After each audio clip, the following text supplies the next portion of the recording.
आज के इस लीगल वीडियो में हम व्यवहार प्रक्रिया संहिता अर्थात सीपीसी के अंतर्गत आने वाले डिक्री का संपूर्ण रूप से अध्ययन करेंगे।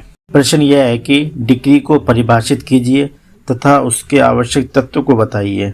डिक्री कब अंतिम कहलाती है? प्रारंभिक डिक्री एवं अंतिम डिक्री को परिभाषित कीजिए तथा उनके मध्य अंतर स्थापित कीजिए। किन मामलों में प्रारंभिक डिक्री अनिवार्य होती है? अगला प्रश्न ये बनता है, डिक्री क्या है? इसके आवश्यक तत्वों का वर्णन कीजिए। डिक्री कितने प्रकार की होती हैं? विवेचना कीजिए। तो चलिए शुरू करते हैं। डिक्री की परिभाषा धारा 2 की उपधारा 2 व्यवहार प्रक्रिया संहिता की धारा 2 की उपधारा 2 डिक्री को परिभाषित करती है, जो इस प्रकार है। डिक्री से ऐसे न्याय निर्णय की औपचारिक अभिव्यक्ति अभिप्रेत है जो जहाँ तक उसे अभिव्यक्त करने वाले न्यायालय से संबंधित है। वाद में सभी या किन्हीं विवादग्रस्त विषयों के संबंध में पक्षकारों के अधिकारों का निश्चायक रूप से अवधारण करता है। उपरोक्त परिभाषा का विश्लेषण करने पर आज्ञप्ति के निम्नलिखित आवश्यक तत्व स्पष्ट होते हैं। नंबर 1, न्यायालय द्वारा न्याय निर्णय होना चाहिए। नंबर 2, ऐसा न्याय निर्णय वाद में होना चाहिए। नंबर 3, वाद में विवादग्रस्त पक्षकारों के अधिकारों का अवधारण होना चाहिए। नंबर 4, ऐसे अवधारण को निश्चायक होना चाहिए। नंबर 5, न्याय निर्णय की एक औपचारिक अभिव्यक्ति होनी चाहिए। सबसे पहले न्यायालय द्वारा न्याय निर्णय का अध्ययन कर लेते हैं, जो इस प्रकार है। न्याय निर्णय शब्द सिविल प्रक्रिया संहिता में परिभाषित नहीं है। सामान्य अर्थों में इसका तात्पर्य है विवादग्रस्त विषय का न्यायिक अवधारणा। अतः प्रशासनिक विषय पर दिया गया निर्णय अथवा चूक के कारण वाद निरस्त किए जाने का आदेश आज्ञप्ति नहीं है, क्योंकि इसमें न्यायिक अवधारणा नहीं किया जाता है। ऐसा न्याय निर्णय न्यायालय द्वारा होना चाहिए। नंबर 2 पॉइंट है वाद। आज्ञप्ति किसी वाद में ही पारित की जा सकती है। संहिता में वाद शब्द परिभाषित नहीं है। प्रीवी काउंसिल ने हंसराज बनाम Dehradun Mussoorie electric tramways company limited 1935 नामक वाद में इसे परिभाषित करने का प्रयत्न किया। प्रीवी काउंसिल के अनुसार वाद शब्द से तात्पर्य है एक ऐसी सिविल कार्रवाई जो वाद पत्र के प्रस्तुतिकरण द्वारा संस्थित होती है। यह परिभाषा अपूर्ण है। इसमें वैधानिक वाद सम्मिलित नहीं किया गया है। वैधानिक वाद से तात्पर्य है किसी अधिनियम के अंतर्गत प्रार्थना पत्र के आधार पर संस्थित वाद। उदाहरण देख लेते हैं। भूमि अर्जन अधिनियम, हिंदू विवाह अधिनियम, भारतीय उत्तराधिकार अधिनियम तथा माध्यस्थम अधिनियम के अंतर्गत मात्र प्रार्थना पत्र के प्रस्तुतिकरण से वाद संस्थित हो सकते हैं। नंबर 3 पॉइंट है विवादग्रस्त विषय से संबंधित पक्षकारों के अधिकारों की अवधारणा। ऐसे न्याय निर्णय के माध्यम से किसी या सभी के संबंध में पक्षकारों के अधिकारों का अवधारण अवश्य होना चाहिए। पक्षकारों से तात्पर्य है वाद के पक्षकार अर्थात वादी तथा प्रतिवादी विवादग्रस्त विषय में शामिल हैं। यहाँ अधिकार का तात्पर्य है सारवान अधिकार से है, न कि प्रक्रियात्मक अधिकार से। जहाँ वाद में विवादग्रस्त प्रश्न यह है कि मकान पर कब्जा मकान मालिक का है या किराएदार का है।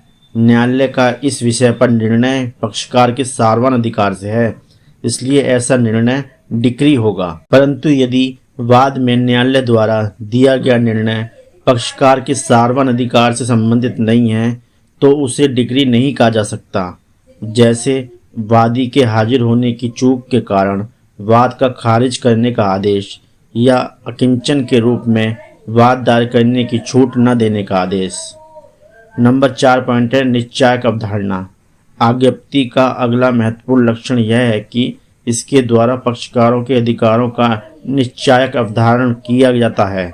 ऐसी निश्चयात्मकता उस न्यायालय की दृष्टि से होती है जिसके द्वारा न्याय निर्णय किया गया हो। कोई न्याय निर्णय निश्चायक है अथवा नहीं, इसका निर्धारण उसकी प्रकृति एवं स्वरूप से होता है। नंबर 5 है औपचारिक अभिव्यक्ति। न्यायालय न्याय निर्णय करने के बाद औपचारिक रूप से एक प्रारूप तैयार करता है जिस पर न्यायालय का नाम, वादी तथा प्रतिवादी का नाम, मामले में क्या अनुतोष प्रदान किया गया इसका वर्णन करता है। इसे औपचारिक अभिव्यक्ति कहते हैं। निर्णय के अनुरूप ही डिग्री निर्मित की जाती है। यदि ऐसा नहीं किया जाता है तो निर्णय के विरुद्ध पुनर्याचना अथवा अपील प्रस्तुत नहीं की जा सकती। आज्ञप्ति का कोई विशेष स्वरूप अपेक्षित नहीं है, तथापि आज्ञप्ति में सभी औपचारिक बातों का समावेश आवश्यक है। अगला पॉइंट देख लेते हैं, डिक्री के प्रकार। डिक्री निम्नलिखित 3 प्रकार की होती है। नंबर 1 प्रारंभिक आज्ञप्ति, नंबर 2 अंतिम आज्ञप्ति, नंबर 3 अंशतः प्रारंभिक और अंशतः अंतिम डिग्री। नंबर 1 पर है प्रारंभिक डिग्री। इसे देख लेते हैं। धारा 2 की उपधारा 2 के स्पष्टीकरण के अनुसार कोई आज्ञप्ति प्रारंभिक होगी जबकि वाद के अंतिम रूप से निस्तारण हेतु और कार्रवाइयां अभी आवश्यक हैं। स्पष्ट है कि प्रारंभिक आज्ञप्ति वाद का अंतिम रूप से निस्तारण नहीं करती है। प्रारंभिक आज्ञप्ति पक्षकारों के एक अथवा एक से अधिक अधिकारों का निस्तारण तो करती है, लेकिन वाद का पूर्ण रूप से निस्तारण नहीं करती है। संहिता के अंतर्गत निम्नलिखित वादों में प्रारंभिक आज्ञप्ति पारित की जा सकती है। नंबर 1 पे कब्जा तथा मध्यवर्ती लाभ हेतु वाद, आदेश 20 नियम 12 में दिया गया है। नंबर 2 पे विभाजन तथा पृथक कब्जे हेतु वाद, आदेश 20 नियम 18 में दिया गया है। नंबर 3 पे भागीदारी के विघटन हेतु वाद, आदेश 20 नियम 15 में दिया गया है। नंबर 4 पे है बंधक संपत्ति के विक्रय का वाद, आदेश 34 नियम 4 में दिया गया है। उपरोक्त सूची संपूर्ण नहीं है। संहिता के अंतर्गत कुछ अन्य मामलों में भी प्रारंभिक आज्ञप्ति पारित की जा सकती है। कुछ न्यायालयों के अनुसार एक ही वाद में एक से अधिक आज्ञप्तियां पारित की जा सकती हैं, जबकि कुछ न्यायालयों के अनुसार किसी वाद में केवल एक ही आज्ञप्ति पारित की जा सकती है। इसमें एक वाद आया था फूलचंद बनाम गोपाल लाल। इस प्रकरण में उच्चतम न्यायालय द्वारा धारण किया गया कि व्यवहार प्रक्रिया में ऐसा कुछ भी नहीं है जो आवश्यक होने पर किसी वाद में एक से अधिक आज्ञप्ति पारित करना निषिद्ध करता हो। यह निर्णय न्यायालय द्वारा एक बंटवारे के वाद में किया गया था। प्रारंभिक डिग्री के विरुद्ध पुनर्याचना प्रस्तुत की जा सकती है।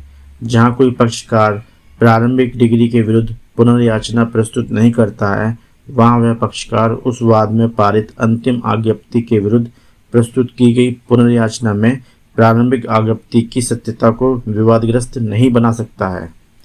धारा 97 में कहा गया है, प्रारंभिक डिग्री अंतिम डिग्री पर निर्भर नहीं होती है, किंतु अंतिम डिग्री प्रारंभिक डिग्री पर अवश्य निर्भर होती है।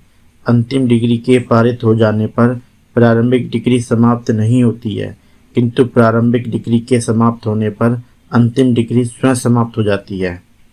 इसी में एक वाद आया था शीतला प्रसाद बनाम किशोरी लाल। इस प्रकरण में उच्चतम न्यायालय ने धारण किया कि यदि प्रारंभिक डिग्री के विरुद्ध प्रस्तुत पुनर्याचना में प्रारंभिक डिग्री निरस्त कर दी जाती है तो उस वाद में पारित अंतिम डिग्री स्वयं धाराशायी अथवा समाप्त हो जाती है। नंबर 2 पे है अंतिम डिग्री। संहिता की धारा 2 की उपधारा 2(1) के स्पष्टीकरण के अनुसार कोई डिग्री अंतिम तब होती है जब उसके द्वारा वाद का पूर्णतः निस्तारण कर दिया गया हो, अर्थात उस वाद में और कार्रवाइयां शेष न रह गई हों। कोई आज्ञप्ति निम्नलिखित 2 ढंग से अंतिम हो जाती है। नंबर 1, जब वह किसी वाद में किसी सक्षम न्यायालय द्वारा पारित की गई हो और वह उस मामले का पूर्ण रूप से और अंतिम रूप से निपटारा कर देती है और उस डिग्री के विरुद्ध कोई अपील प्रस्तुत न की गई हो या अपील का परिसीमा काल समाप्त हो गया हो। नंबर 2 पे जब वह उच्चतम न्यायालय द्वारा पारित की गई हो। इसी में तीसरा पॉइंट है अंशतः प्रारंभिक डिग्री और अंशतः अंतिम डिग्री। अंशतः प्रारंभिक डिग्री वही पारित की जा सकती है जहां प्रारंभिक डिग्री पारित की जा सकती है। धारा 2 की उपधारा 2 के स्पष्टीकरण के अनुसार कोई आज्ञप्ति अंशतः प्रारंभिक तथा अंशतः अंतिम हो सकती है। इसका उदाहरण देख लेते हैं। स्थावर संपत्ति के कब्जे और अंतकालीन लाभ के संस्थित वाद में न्यायालय वादी के पक्ष में कब्जा छोड़ने की आज्ञप्ति पारित करते समय यह भी निर्देश दे सकता है कि अंतकालीन लाभ हेतु जांच की जाए। ऐसा होने पर आज्ञप्ति का प्रथम भाग अंतिम है जबकि दूसरा भाग मात्र प्रारंभिक है। यहाँ आज्ञप्ति एक है किंतु वह अंशतः प्रारंभिक और अंशतः अंतिम है। ऐसा न्याय निर्णय जिसे डिग्री माना जा सकता है। नंबर 1 है वाद के उपशमन का आदेश।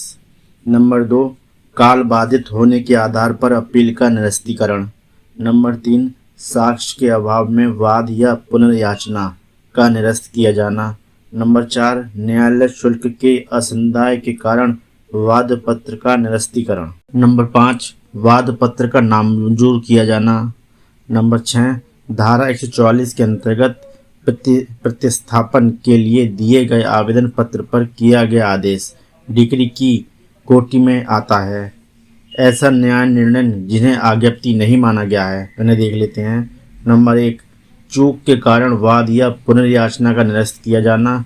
नंबर 2 प्रतिपेषण या रिमांड का आदेश। नंबर 3 अंतरिम आदेश तथा अनुतोष। नंबर 4 उचित न्यायालय में प्रस्तुतिकरण हेतु वाद पत्र का वापस किया जाना। प्रारंभिक डिग्री तथा अंतिम डिग्री में अंतर देख लेते हैं। प्रारंभिक डिग्री तथा अंतिम डिग्री में निम्नलिखित अंतर हैं। नंबर 1 प्रारंभिक आज्ञप्ति में वाद के पक्षकारों के सभी अधिकारों का विनिश्चय नहीं होता है, बल्कि विवादक विषयों में से कुछ के संबंध में निर्णय होता है, जबकि अंतिम आज्ञप्ति में पक्षकारों से संबंधित सभी विवादक विषयों पर निर्णय होता है।